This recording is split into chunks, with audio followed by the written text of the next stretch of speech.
perubahan. Sehingga wujudnya Pakatan Rakyat, barulah dia merasa melihat ada ruang. Dan inilah pemikiran yang ada pada rakyat. Jadi apabila kita sudah maju dengan konsep Pakatan Rakyat ini, maka kita melihat bahawa perlu wujud dalam negara kita iaitu sistem dua parti, baru boleh berkesan dalam negara kita. Nak wujud sistem dua parti, mesti ada gabungan yang boleh check and balance antara kedua-dua gabungan. Jadi sekarang ni kita sudah mencapai satu kemajuan yang hebat. Kita sudah berjaya beberapa negeri, Kelantan, Kedah, Pulau Pinang, Perak, Selangor, bahkan Terengganu pun kita menang. Jadi sudah ada kemajuan dan kita sedang melangkah akhir ke Putrajaya. Sudah menghampiri dah Putrajaya. Sudah capai satu bilangan popular vote yang majoriti dah pun. Cuma kursi je yang belum. Artinya sudah ada dalam pemikiran bahawa bukan mustahil lagi Putrajaya itu berubah. Sudah ada dalam pemikiran. Ini tidak 10-20 tahun itu tidak ada pemikiran. Tetapi sudah tentu kita tahu langkah-langkah terakhir ini selalunya menghadapi cabaran yang sangat besar. Langkah terakhir banyak cabaran. Sudah tentu pihak musuh tidak akan sewenang-wenangnya membenarkan perkara ini berlaku. Mereka sudah tentu tidak akan membenarkan. Barisan Nasional sudah tentu tidak membenarkan dengan itu pula kerajaan kuasa. Jadi di saat-saat sebegini apabila berlaku peristiwa seperti isu sebelum tu sebenarnya sudah berlaku pun ada kegilasan dah di kalangan penyokong ni tentang ada berlakunya 3 penjuru contohnya tak boleh nak diselesaikan. Sudah ada 2-3 watikah pula daripada Pakatan Rakyat. Patutnya mana itu patut diselesaikan. Sudah ada dah rasa tidak puas hati. Kita nak street fight. Memang itu penjelasan kita nak buat. Sudah ada dah. Kawasan seperti Kota Damansara ni kita menang, kita tak menang. Itu juga di Pulau Pinang ada beberapa kursi yang berlaku 3 penjuru.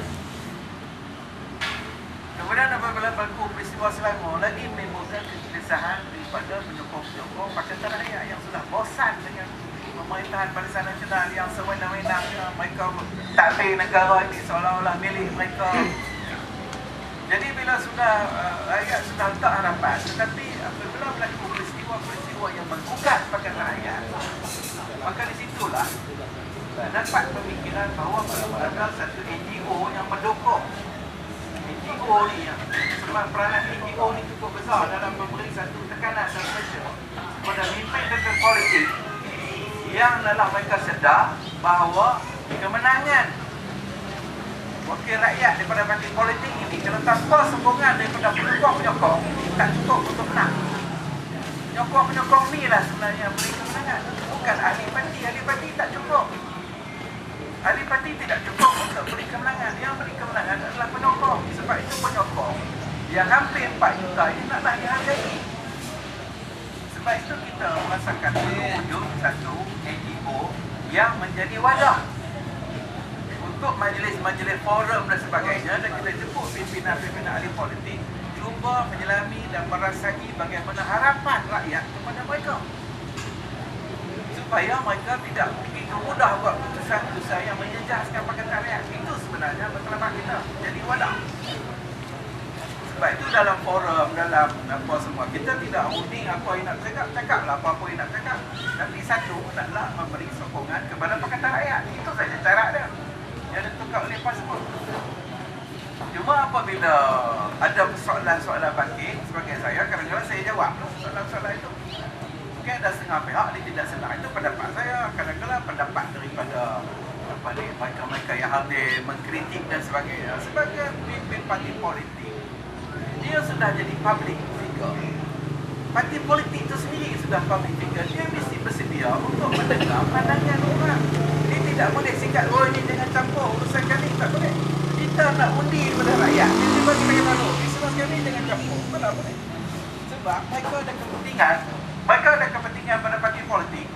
Sebab parti politik ini akan diberi kuasa mandat amanah Artinya rakyat ada kepentingan pada perjalanan parti politik. Jangan ada parti politik kata tu, kami jangan campur urusan dalam kami. Jangan sama-sama beranalisa mengenai kami. Kalau berfikir macam tu, you jangan masuk politik, you jangan masuk belah raya. You buat you saja, bagi tahu kata kami tidak perlu sokongan daripada orang lain. Kami nak sokongan ahli kami saja. Boleh buat itu. Tetapi kita ingin dapatkan sokongan rakyat, artinya mereka sudah ada kepentingan kepada kita. Itu soalan yang penting. Jadi kena ada satu sikap yang terbuka. Jadi tidak timbul soal nak tebuk kapal dan sebagainya. Sebab apa nak tebuk? Kita nak berkukuh kan? Bukan kita nak menenggelamkan, kita nak menjahanamkan sesuatu parti politik, bahtera dan sebagainya. Itu bukan matlamat. Itu nak merosakkan.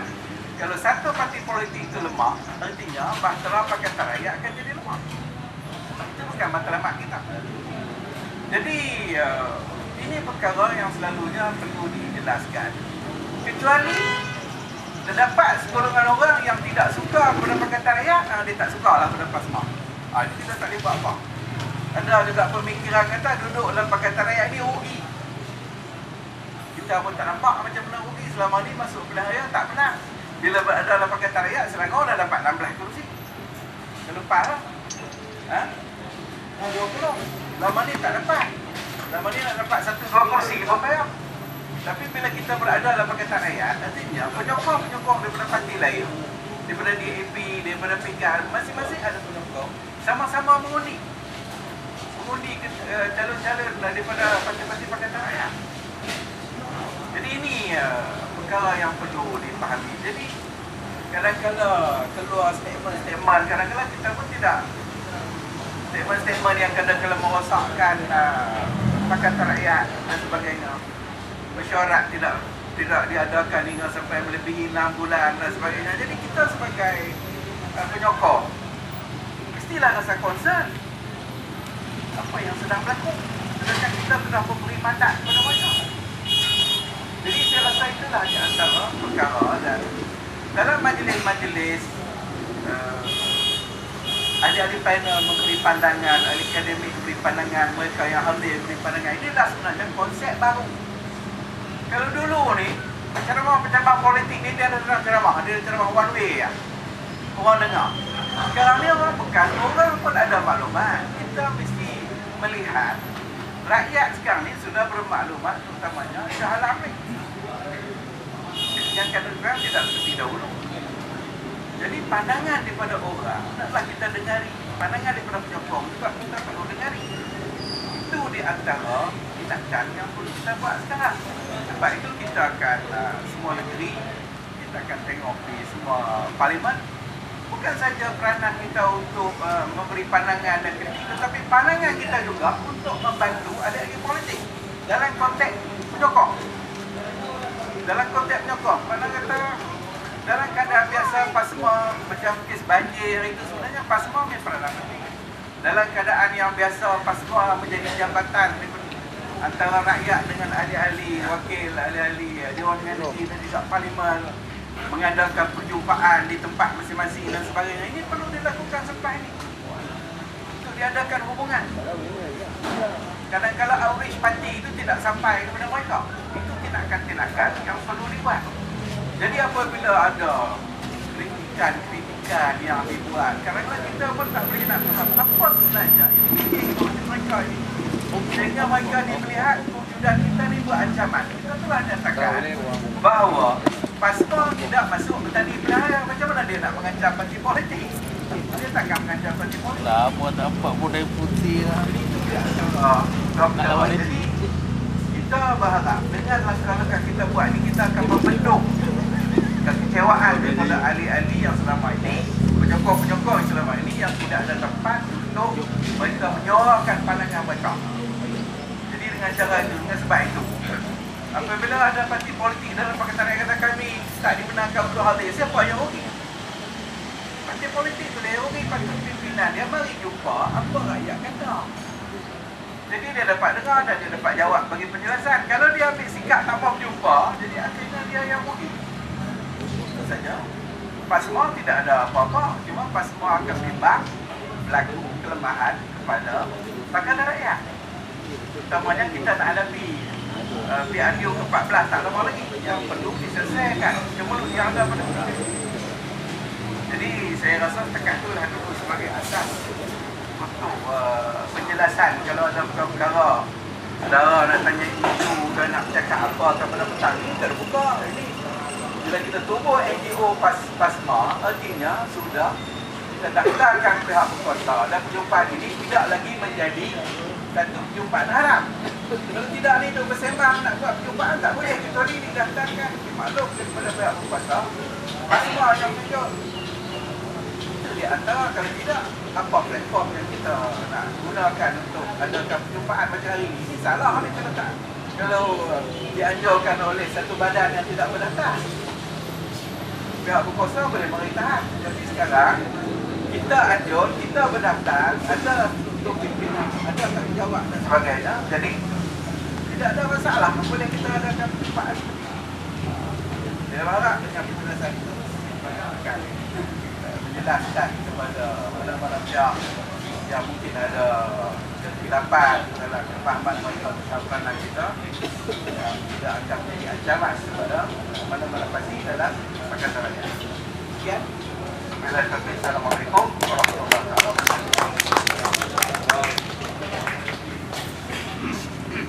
Pihak Majlis mengucapkan terima kasih atas penjelasan daripada Presiden PASMA tentang penubuhan di PASMA Malaysia. Dengan ini tanpa buang masa lagi, kita bukalah majlis dialog kita. Sebab kita ada lebih kurang 40 minit sehingga pukul 7. Dan kita dalam waktu tersebut kita nak makan dan minum. Makanan pun telah disediakan dari petang tadi, nanti makanan pun sejuk dan kurang sedap. Jadi kita bukalah pertanyaan jika ada.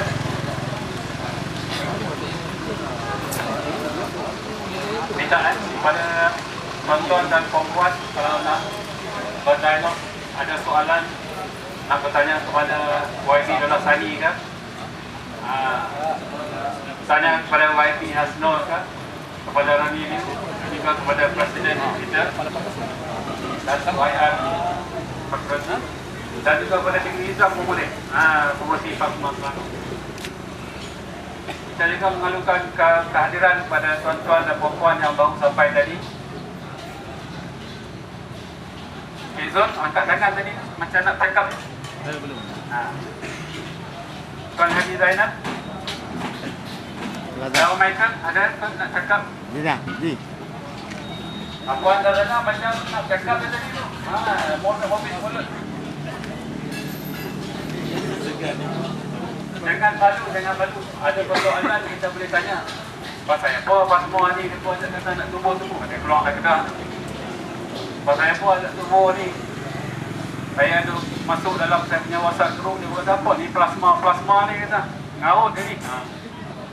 Kita boleh bersoal jawab mengapa penubuhan PASMA ni diperlukan pada saat ini. Cik Muta, Cik Husin ada nak cakap Cik Husin? Angkat tangan tu. Dia main ke depan.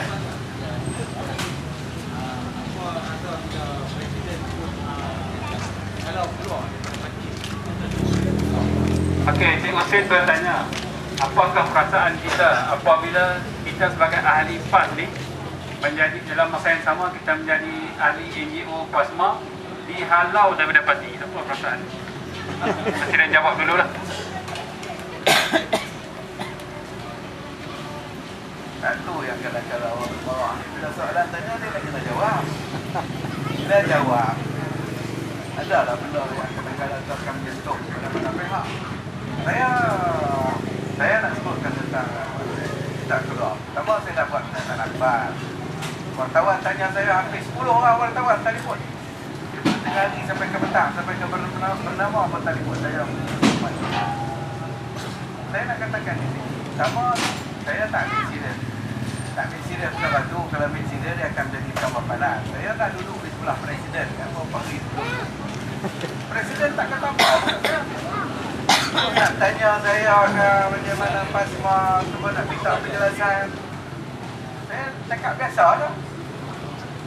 Jadi saya ingat kalau dilihat sebagai serius, lepas tu dia tanya saya jumpa saya dah.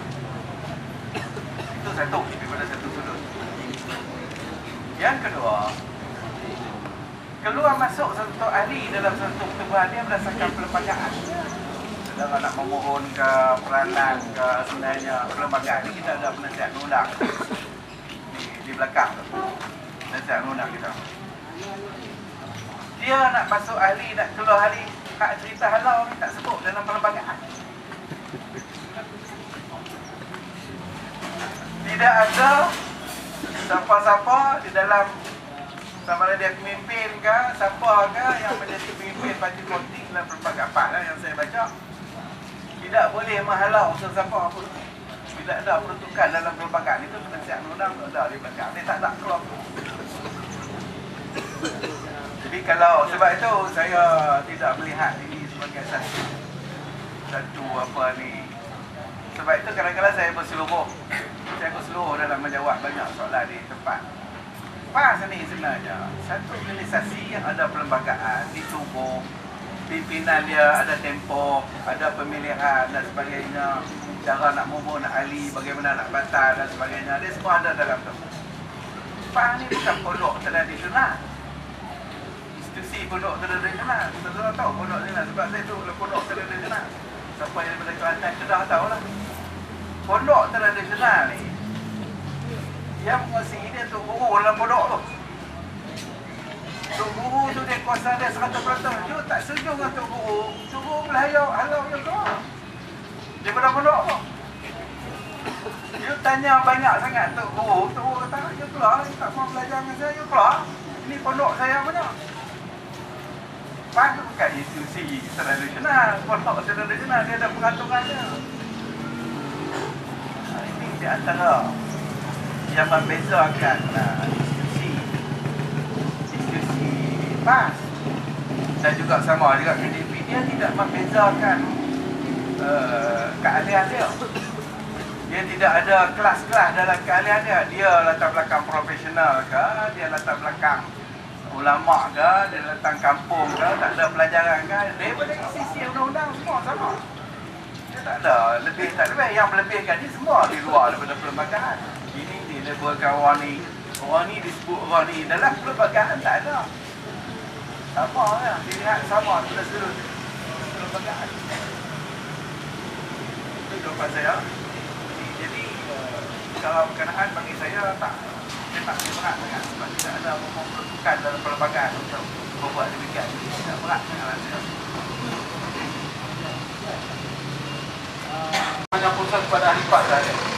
Sebelum itu saya malu-malukan kehadiran Ketua Cawangan PAS Session 18 Barat Tuan Haji Azlanjan yang di belakang sekali ya. Pakai topi. Okey, ada soalan lagi, kita kumpul satu kedua ke soalan. Satu rakam lagi dah. Pakai bilang. Okey, kalau tak ada kita serahkan kepada Datuk. Dalam perlembagaan kita dia terbuka. Tidak menyebut tentang latar belakang agama dan juga latar belakang kaum. Dan dia sebenarnya ditujukan keutamaan dia kepada penyokong-penyokong Pakatan Rakyat. Sebab itu dalam isu pimpinan parti ni sebenarnya kita taklah kata halang, kita tak berbuat galakkan. Mereka sibuk dengan urusan parti. Jadi mereka yang paling tinggi pun saya dan ketua division ataupun ketua kawasan, yang lain semua pimpinan yang sudah tidak aktif lagi dalam parti. Dan pimpinan itu sebenarnya bercampur semua kaum ada dalam parlimen. Cuma satu saja, dia mesti menyokong Pakatan Rakyat. Kalau dia tak menyokong, dia tak boleh dia kena keluar. Cara. Ada Wabi Dola nak sambung soalan tadi? Ada nak sambung? Saudara nilai nak sambung? Umat daripada saudara nilai.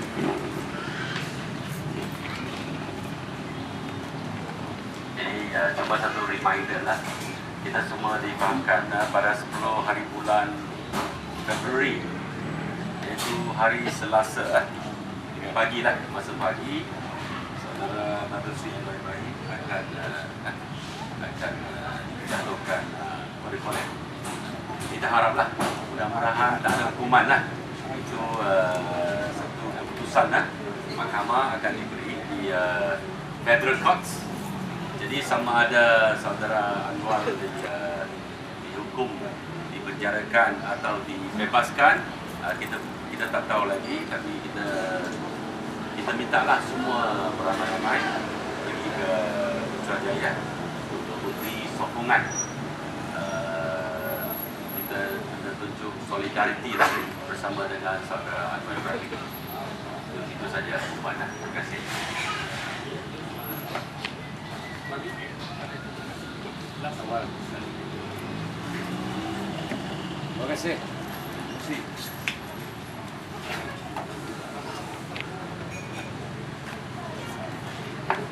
Terima kasih Pengerusi. Seperti mana yang Presiden PASMA maklumkan kepada kita, dia terbuka kepada semua, terkecuali mereka yang berlaku proaktif dalam politik dan pimpinan tertinggi.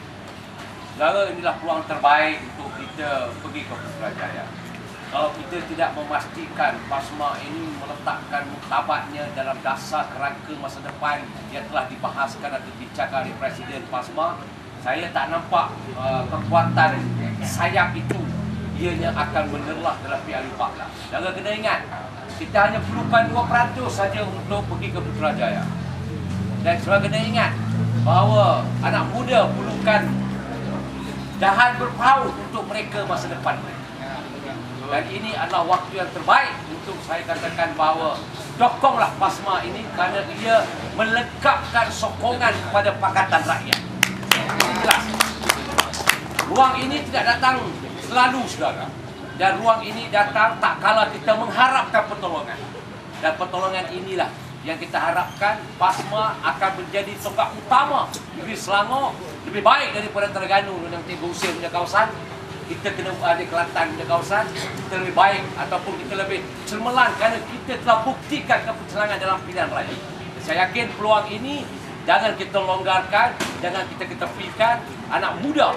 Kerana pastikan bahawa ruang ini yang kamu ada untuk memastikan ruang ini dipenuhi dengan kejayaan dan pinggirkan masalah konflik tertentu yang pendek akal mereka, yang rapuh dasar kerangka mereka yang akan dibaluti oleh PASMA itu sendiri.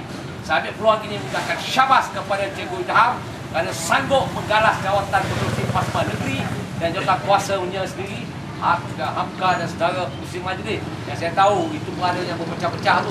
Tetapi isunya ialah PASMA harus bertapak di negeri Selangor lebih baik daripada di negeri Terengganu dan Kelantan. Terima kasih.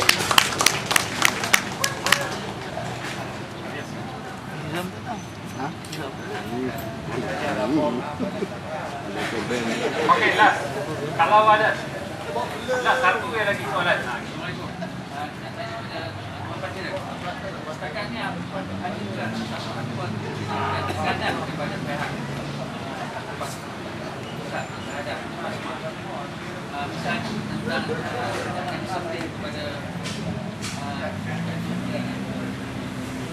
Okey, pertanyaan daripada Tuan Haji, apakah tekanan yang akan dihadapi kepada Presiden khususnya ataupun ahli-ahli PASMA daripada pihak disiplin atau lembaga disiplin parti? Okay.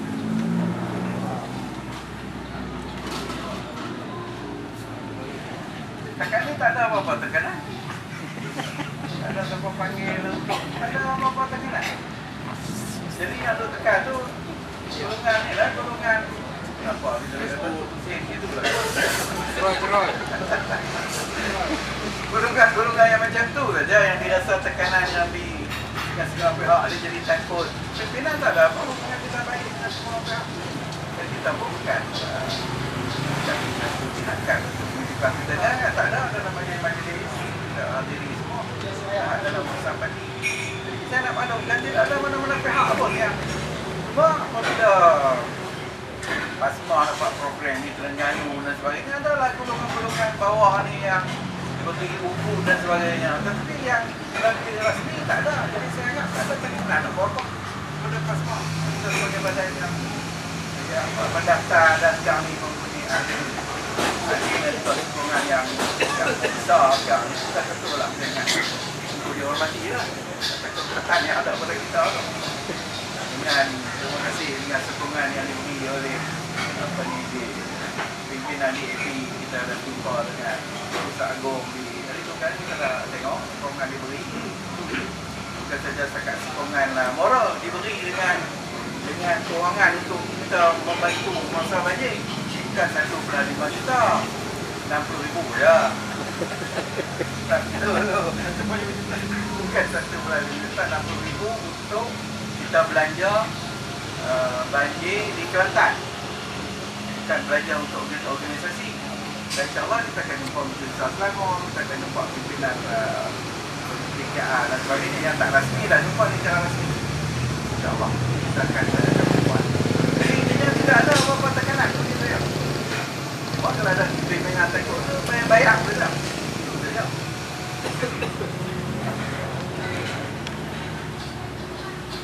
Okey, rasanya itu saja penjelasan daripada Presiden. Kena tambah sikit.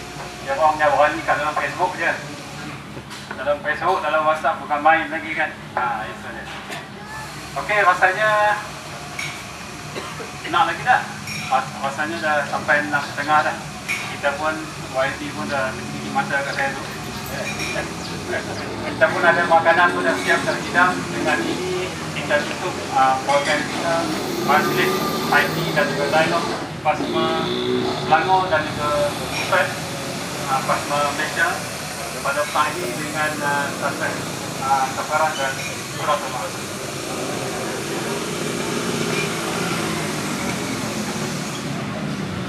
Dengan ini saya bagi pihak majlis mengucapkan terima kasih kepada semua yang hadir jauh dan dekat di Kelantan, Terengganu, Pahang dan juga di cawangan-cawangan berdekatan dan juga kepada pihak restoran saudara Rafizal kerana sudi memberi ruang kepada kita dan menyediakan makanan pada petang ini dan juga saya mohon maaf bagi pihak majlis, mohon maaf dengan kekurangan yang ada insyaAllah pada masa akan datang kita akan perbaiki lagi insyaAllah. Wabillahi taufiq wal hidayah. Wassalamualaikum warahmatullahi wabarakatuh.